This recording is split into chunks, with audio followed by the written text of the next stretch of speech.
Let me do a little reviewing here.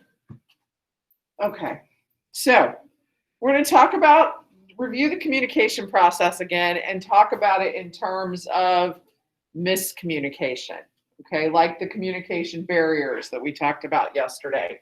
So the communication process is made up of 4 things. You've got the sender and the receiver,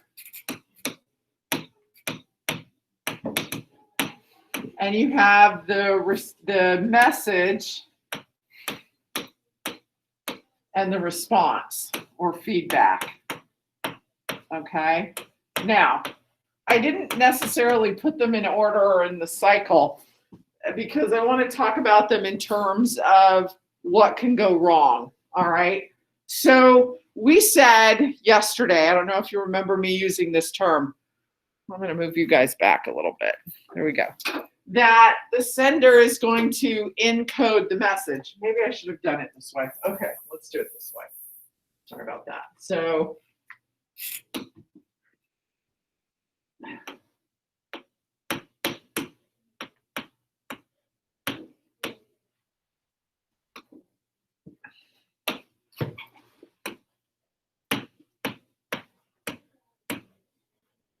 okay.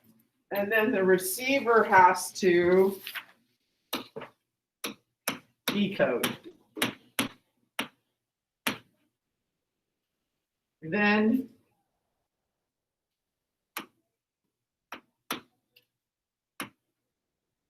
encodes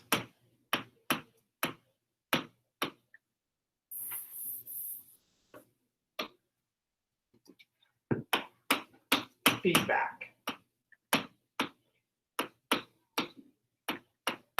Okay, so when that happens, guys, you've got the sender, they encode their message, okay? Then the receiver has to decode the message and then encodes the feedback, okay? We talked yesterday about all these communication barriers, whether it's a difference in education, so your language, maybe the person is using vocabulary you don't understand, okay? Or maybe the sender is using vocabulary that they don't understand because they may think it makes them sound important and you do understand it. So there's a mix-up here with the encoding of the message. There can be mix-ups with the decoding of the message for all kinds of reasons, like we talked about yesterday, whether you're not paying attention because you're not in a good mood or you're in too good of a mood or however you want to do that, or you don't understand because it's an inside joke and you don't get it. Or maybe they're using jargon. Do anybody know what jargon is? What we refer to that as? Like code words? Well, that could be, yes.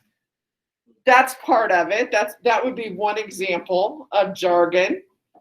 Language that's used, although in that case it might be more like slang. Slang and jargon are similar. Slang we typically think of with, I guess, people your age using terms that you change, or maybe college age. I remember in college, oh my gosh, guys, I was in college in the 80s. So yes, the term gnarly was used a lot. That's really gnarly. Or tubular. We would say something that's really tubular. I mean, that's dumb that I think about that now. Or we thought we were really smart, so instead of saying tubular like the California kids, we'd say, oh my gosh, that's so perpendicular. We would just make up things. We were in college. Or we'd shorten words like, do you want shrooms on the za? Anybody know, can anybody interpret that? Shrooms on the za? Mushrooms on some. Yeah, mushrooms on pizza. Well, could be. That's the problem. See, you can interpret it all different. You can interpret it in different ways. Okay. He's a bad man. What would the zombie though? I understand the shrooms. Yeah, no, okay, you just thought it was some other drug. Okay. Yeah. Okay, but that's what happens, guys. That's what happens. Because you use the slang, jargon also is a little bit broader. Slang is part of jargon, but jargon isn't always part of slang. Jargon also includes any terminology used for a particular profession, okay, or a sport. You've got all kinds of terminology in sports or dance or whatever it is, or in music, that could be considered jargon because it's terms that are used only in that particular field. Like if you're watching a baseball game and they talk about an RBI, okay, that's kind of that's really an example of jargon. What is an RBI? Who can tell me? Runs batted in, okay? Or I'm trying to think of football. Oh my gosh, there are so many terms in football that sometimes just the positions. You're like, okay, I don't know what that person does, but there are, so whether it's in chemistry or anything in the medical profession, there is jargon, or even in education, we have jargon.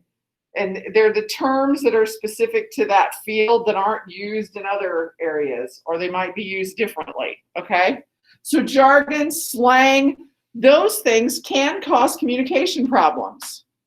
If you're talking to your grandpa and you're using slang that you share with your teenage friends, does your grandpa always follow along with what you're saying? No. Now, he might have some terms from his era, some slang, and your grandpa's probably my age. Maybe he says gnarly or tubular. No, I don't know. Would your grandpas be my age? They'd probably be a little older than me. My Maybe a grandpa's generation 70. above. Okay. No, I'm 57, so. Your parents are probably just a little bit younger than me, or right about my age. I'm trying to think. 51. So, you know, if you talk to different generations of people, you have to be aware. If they're an older generation, they may not know some of the terminology that you use, and they'll be like, what are you talking about? Like I said, shrooms on the ZA, and Ben thought I was talking about drugs, okay? Because I understand the shrooms is kind of a term that's been used for lots of different things over there, for, you know, not just mushrooms on your pizza. But they're, like I said, they're jargon, slang, all of these things become communication barriers and problems in miscommunication, okay? So sometimes the problem, maybe they didn't use the proper term, or they used a term that you didn't understand. Here's what typically happens. Here's the biggest problem. The receiver doesn't decode the message properly for various reasons, whether they misunderstood the message, okay, or they didn't know all the terminology, or they didn't hear it all. There are lots of reasons why we miscommunicate, but it's typically, it happens right here, okay? This is where the problem usually occurs. It can occur in other parts, but that's the most often where the communication problem breaks down, because they didn't decode the message properly. Occasionally it's because this, and I don't know, maybe 40% of the time, it might be that the sender didn't encode the message properly, so you really don't know what they're talking about.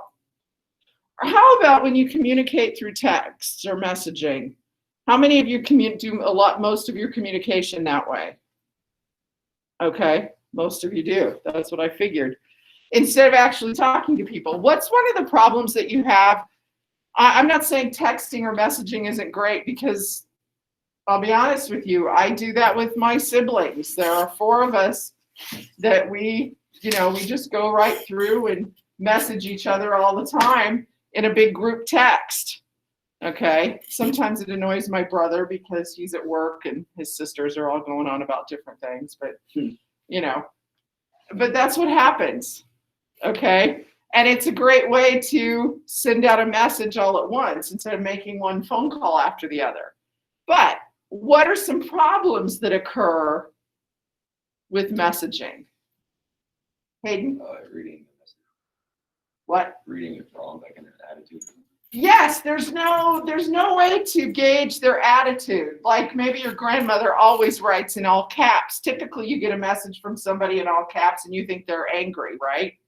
Mm-hmm. Yeah, but if you're, or one of my nephews, now he's your age, he's 16, he's a junior in high school, but no matter what the conversation is, if I text him and he sends a response, he ends every response with LOL. Me too. And do you do that too? Yeah. Why? I don't know. I just got used to it. It must be what's going on with, I don't know, anything we talk about LOL at the end. I'm like, really? You're laughing about all of this? Okay. Me too. You know? Okay, maybe it's just a habit thing. All right. But we we communicate with emojis, we communicate with bitmojis. I have a bitmoji. Aren't you proud of me? I have my own bitmoji. Okay. I didn't create it. One of my friends did, so it looks. She was much better at creating it than me. But we communicate that way. But there can be difficulties. Sometimes it's really nice just to communicate. Oh, just send off a quick text or message. But there can be problems that way. Okay. And there are also problems. Maybe you're not even paying that close attention and somebody takes it the wrong way, takes what you're saying the wrong way because you just said it and sort of, yeah, whatever, and you weren't really thinking or focusing on what they were saying and how you responded. Okay. So we have to be, I guess the message I want to get across to you is that we need to be more aware when we are communicating with people. We need to be aware of how we're sending our messages and how we're listening back and if we're responding. And guys, get into a habit. If you don't understand what someone said, ask them, wait, can you clarify that for me? Just say it like that. Can you clarify that? I'm not sure I get what your meaning is. Okay. So I want to make you more aware of when we have communication problems. Be more understanding. Be more careful in your communication yourself. Ask questions when you don't understand something without getting mad. Well, you need to say that differently. Don't do it that way. All right. There's an exercise in miscommunication that I'm going to have you do, and we'll go over that in a minute. But I'm also going to show you today, while I have the time, I'm going to show you my own slideshow because that's your first big speech assignment, is to create a slideshow about you. Okay? I think I mentioned this yesterday. It will get you up in front of the class in a more relaxed way because you're going to talk to us about your pictures that you include. Okay? And I want to show you that because we're going to do those next week. Okay? So, before we do that, let's go back and I'll show you the exercise you're going to do. Make sure we understand it. It just says miscommunication. Yeah, miscommunication worksheet. Oh. That's weird. All right. So it says, please complete page 1 and 2 only of the attached worksheets. There's a third page that I accidentally did. It may have been a duplicate of one of the other pages. I don't remember. But I'll open that up for you so you can see what it looks like. Okay, so it says in the first blank column in the table below, give examples of possible miscommunication between the specified people. In the second blank column, identify where the process broke down with the sender, the message, the receiver, the decoding, or the feedback. And like I told you a few minutes ago, most of the time, it's going to be right here. The receiver didn't decode the message correctly, okay? That's typically what it's going to be. You can see in the first example, that's what it says. The receiver decoded the message incorrectly. So it's between a parent and a teenager. The teenager tells the parent, now this is a little outdated, guys, that's tough. He means, that's great, but the parent thinks he means, too bad, I don't care. Okay? So the parent, the receiver, decoded the message incorrectly. All right? So there are 4, 5 other situations. 1, 2, 3, 4. 4 situations between people. They want you to come up with an example of where they might have a miscommunication problem. Okay, so between a teacher and a student, can anybody think of? Yes. Maybe when the teacher types the wrong grade into PowerSchool. Okay. And the student then thinks that And they the- have The worst grade when they really Okay. thought they did good. when on they it. don't. Okay. All right. So that would be on the sender's side then, right? Okay. That would be if the teacher mistyped something. Yeah, that can happen. Okay. So the teacher, the sender encoded the message incorrectly. All right. Can you think of another situation?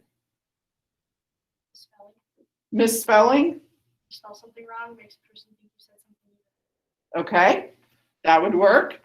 Or it could be, how about if you're listening? Have you ever had your teacher, you're in class, and the teacher near the end of class says, do the work or do the problems on page 78, evens only, but you didn't hear the evens only and you did all of them?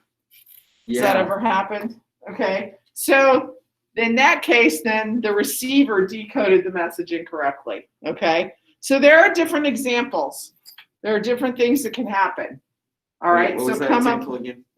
I said that you weren't paying attention and didn't hear where the teacher said do the evens only and you did all the. So that one works too. Okay. Guys, there are a couple of terms here. A store manager and a checker. Now this is an older term. Anybody know what a checker is in a store? It's the same thing as a cashier. Okay, so a checker is a cashier. So you've got a store manager and a cashier. Think about what kind of a situation might be a problem there. You have a salesperson and a sales manager. Okay, there is a difference. The salesperson, the manager is the boss. They're in charge of the sales. The salesperson is one of their people working for them. Think about what could go wrong there. And then between a husband and a wife, there could be lots of miscommunication problems there. Okay, that's the first page. The second page asks you, now we didn't talk too much about symbols yet, so I want to talk about those. Symbols are anything that represents something else, an idea, or stands for something else. Like the American flag, we consider that a symbol of America, liberty, freedom, all kinds of things that it can be a symbol for. I asked you yesterday to read the little article about the former Crip member, talked about symbols, okay? Because in gangs, you know, the colors that you wear are symbols of what your affiliation is. The shoes. And the shoes. I mean, we do that here at school. We wear red and white as our school But we don't get shot at symbols. for it. No, we don't. Okay. Actually, guys, this is just a little side note. Every school I have attended or worked for, the colors have been red and white. It's a little crazy. I went to my high school, was Frankton High School. We were the Eagles and our colors were red and white. I went to Ball State. I was a Cardinal. Our colors were red and white. I came to work here at Knox. Our colors are red and white. Huh? Why can't we have colors that are like pink or blue or something? Why is it gotta be red or like yellow or like blue? It's never anything cool. I don't know. We stick to the primary colors. That's dumb. Okay. Now, they don't stick to the primary colors necessarily in your class colors. You do. Well, like, well, do you remember last year as freshmen, for those of you that are sophomores, you were assigned a color for homecoming in the fall for powder puff and for Ironman volleyball. Do you remember that? Did any of you? What is your class color? What color were your shirts? What? Is it light blue? Okay. I don't remember. I've kind of lost track over the years of what the different colors are for the classes. So they give you a class color there, and sometimes they're like the color of the sweatshirt you're wearing. Some classes have had that. Some have been hot pink, and some have been, so you got a little more variety there. Okay, but we have school colors. Those are symbolic. All right, we wear, like I'm a Colts fan. I'll wear blue for the Colts, and I'll wear stuff with horseshoes on it. And, you know, we have all different kinds of things. Or you wear, Megan's wearing a Friends t-shirt. You know, the way the Friends are spelled out, you know, you're talking about the TV show and not just Friends in general. Those are all symbols, okay? The colors that we wear are sometimes, you know, representing the team we love, or things like this. Things that we support. Maybe we wear, there's the Nike symbol. What does that usually, oh, you've got it on. What's the Nike symbol represent? Victory. Okay. Or just do it. That's what we think of. I Just think do it. just victory. Okay. So everything has, you know, think about in advertising. That's what this is asking for. List 5 commonly used or overused symbols in advertisements. Oh, Okay. And then explain the meaning the public attaches to it. Okay. Friends Across America. What? That's used way too much. How about we're all in this together? That's been used a lot the last several months. I don't know what it means. Well, originally it was in a song in the first High School Musical movie. Had a song, "We're all in this together." Okay. And then it says in the space below, write a short description of a person whose dress seems to symbolize the person, meaning how they dress, not that they're actually wearing a dress, guys. How the person dresses. Can you think of someone because how we dress often tells you things about people, or we make assumptions, okay?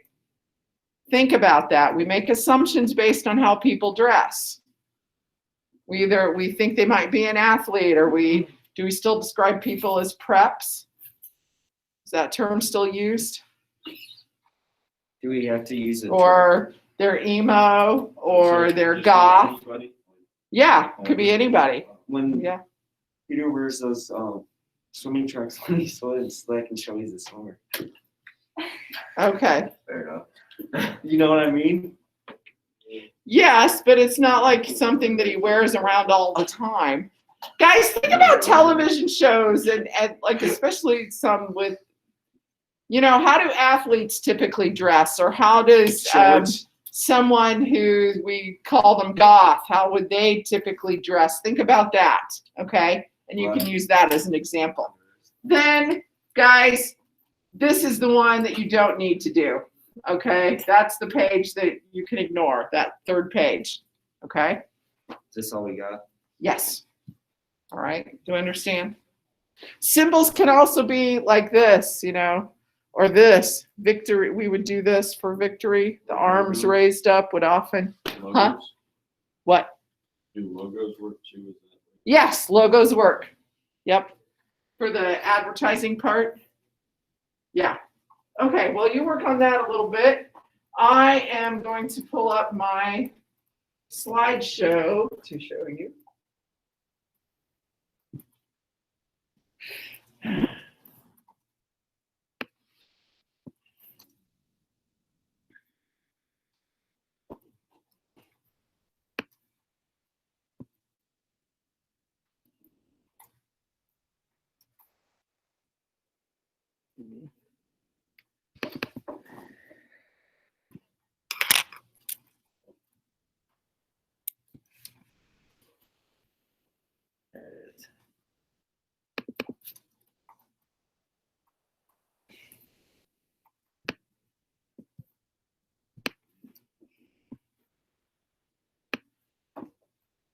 All right.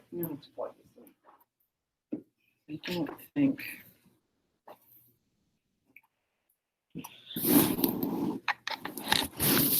So guys, I'm going to be asking you to do a slideshow to tell us about you, okay, through pictures. Now, your pictures can be personal photos that you have. It can be things that you pull up. If you don't have a lot of personal photos to show what you want to talk about, it can be a combination of them. So this is mine. These are all personal photos. And I am much older than you, so I have a much bigger slideshow than I expect you guys to do. This is also a way for me to tell you about me. All right, let me do this. I think I had this somewhere else. Okay, so I want you to tell us about you. This is actually, I just labeled it, this is who I am. Okay, I think I'm gonna have to squat down here or something to do this. Where's that red little stool? There it is. I'll use it. Okay.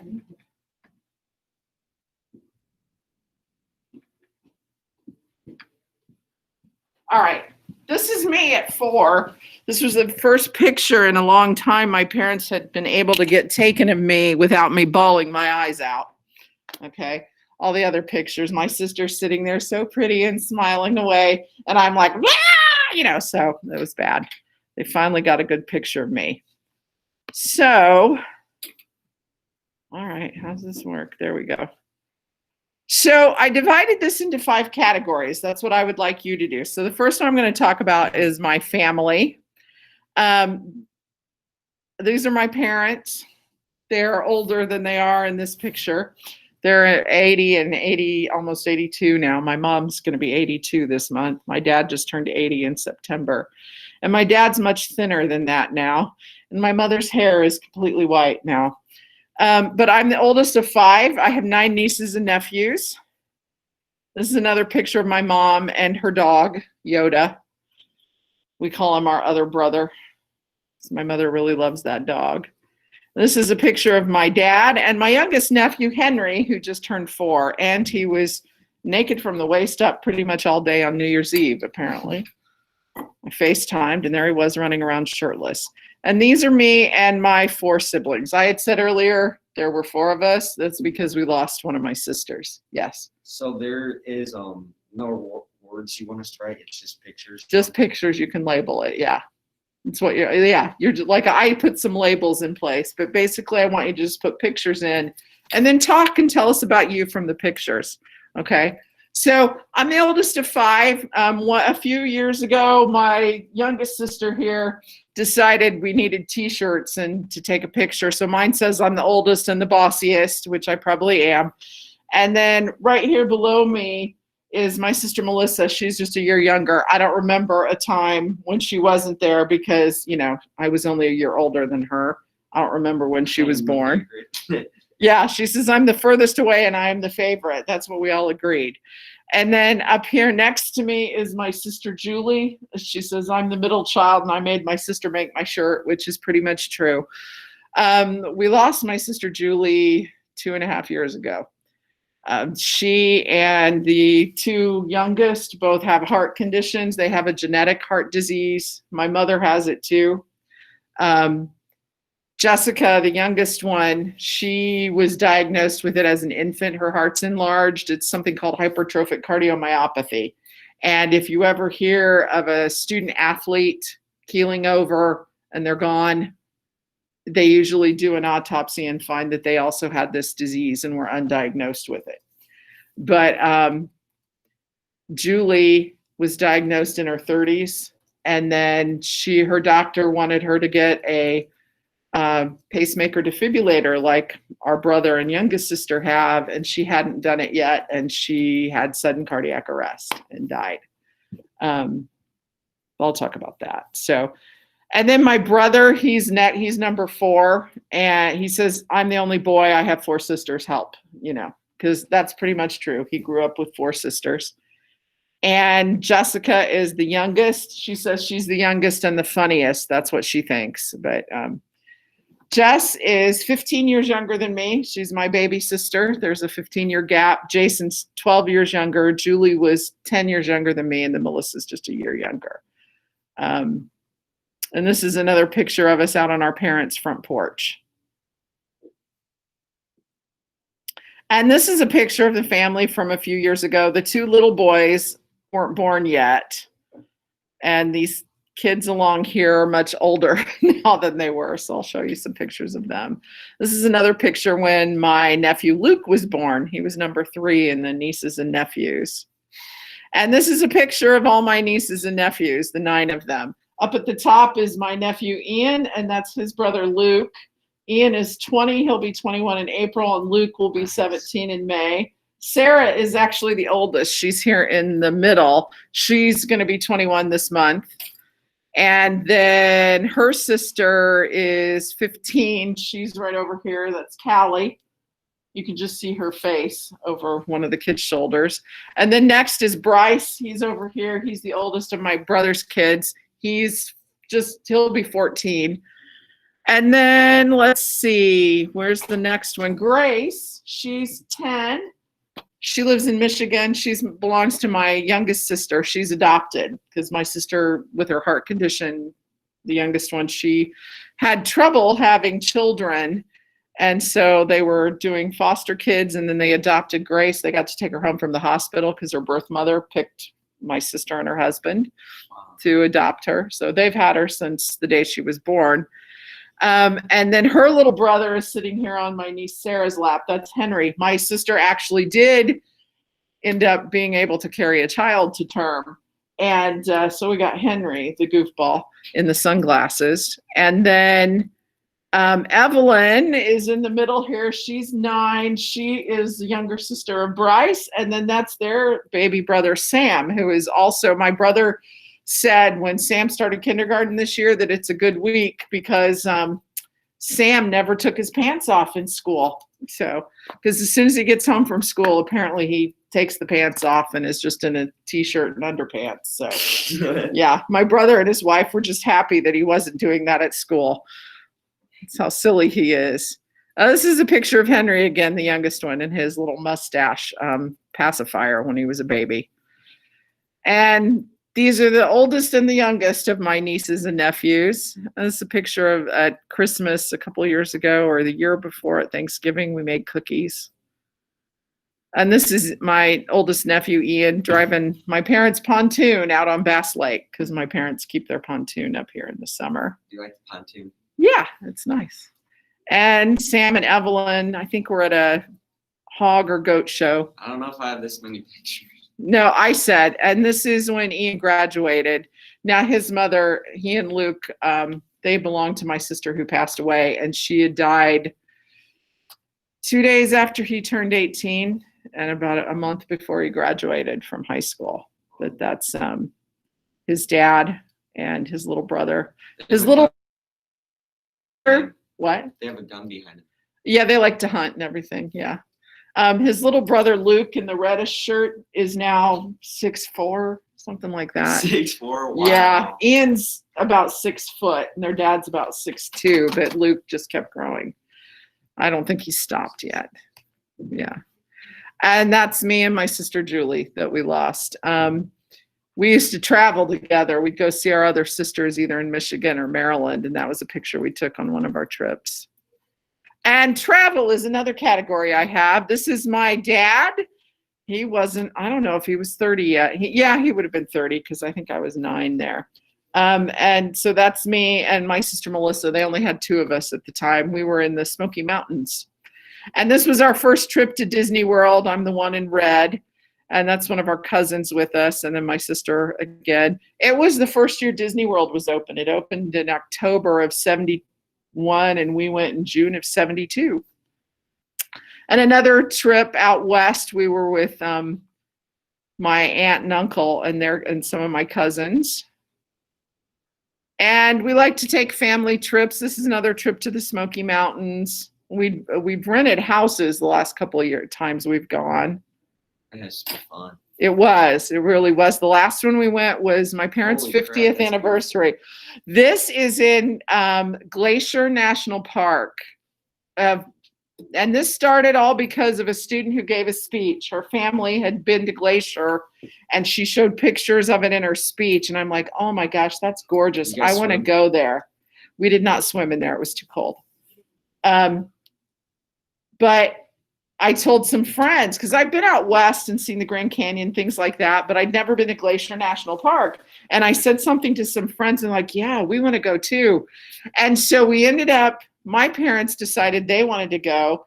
And we took my 2 oldest nephews and we were in my parents' camper, and a group of my friends rented a camper, and 2 more friends flew out and were renting cars and meeting us in different places. But Glacier, if you ever get a chance to go there, it is gorgeous. It is absolutely gorgeous. And this is Glacier Lodge, I think it's called. Wilderness Lodge at Disney World is modeled after it. And I also love lighthouses. I've gone down to the Outer Banks a few times now. They have Cape Hatteras and several other lighthouses there. This is a picture from the balcony of a house I rented with friends down there the last time I was down. It was beautiful, and the moon shining on it. I also love sports. That's one of my nieces wearing her Colts attire. I think it's Callie. I'm a Colts fan. My parents have season tickets, so I've gotten to go to games once in a while. And that's me with my sister Julie again at a Colts game. And my sister Jessica and I at a figure skating event. We love figure skating. We went to the Nationals up in Detroit. She lives near Detroit. And also we're baseball fans. That's my dad and one of my uncles at a Cubs-Reds game. My dad and I and the rest of my family are Reds fans. My uncle was a Cubs fan. Yep. And my nephew Ian did play football in high school for a couple of years. He only played his junior, senior year. How old is he? He's 20 now, but he was 16 there, I think. That's what Dad. His team, he and his brother went to Eastbrook High School, and the first year he played football, they went to state. They have a really good football team. Now, the funny thing is they've gone to state probably 3 of the last 5 years, but have never won. They always get beat. So That's good though, still. yeah. And this is my sister and her husband and my dad and I at a Reds Tigers game. And we also like racing. This was at an IROC race. It's actually outside of a suite because my dad was working part-time for a big car dealership down there in Indy that had a suite. But we usually go to the Indy 500. We did not this year, of course. And my mom and youngest sister at a Colts game. I also love theater. This is, how many of you know Mrs. Keatsman? Okay, that's her oldest son with the big blonde afro when we did a show called Godspell. And that is, I don't know if any of you know Josh or Jenny Inger. They both have graduated, but that's their oldest brother, Matt. Yeah, you aren't going to know these kids. You might know these. This is Faith Rao and Malachi Adcock when we did Oklahoma.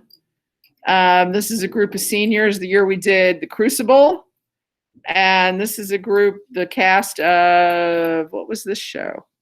Oh, A Midsummer Night in the OC. That was a fun show.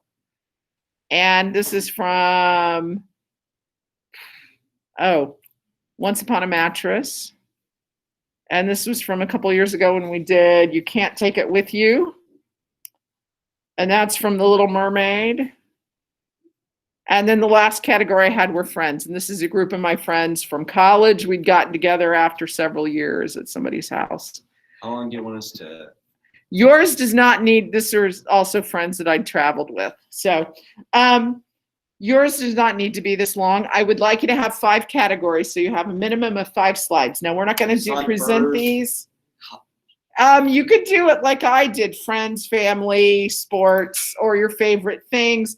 I have an assignment page in place for you. I just haven't published it yet, but I will do that tomorrow, and we'll talk a little bit more about this because it's about time to go. Okay. Yep. So I'll give you, don't worry about this, just be thinking about it. Okay. Knowing like which one's the sender and receiver. Okay. The sender is the person sending the message. It's the checker's first name. The manager sounds like he yells when he talks normal. When he talks to the cashier, he gets scared. When he talks to the checker, he gets scared. Oh, because That would the be the checker sender. always sounds like he's, so that No, would the be the manager. sender. Yeah, sender. The boss tells a salesman to put a 20% discount on a car. When the salesman sells the car, the manager then fights with the salesperson because the boss did not tell the manager that he took 20% off. That's sender too, ain't it? Yes. Okay, you guys are free to leave unless you have any questions for me. I'm going to stop the recording here if I can. Yeah. Come on, come on, come on. Pretty much.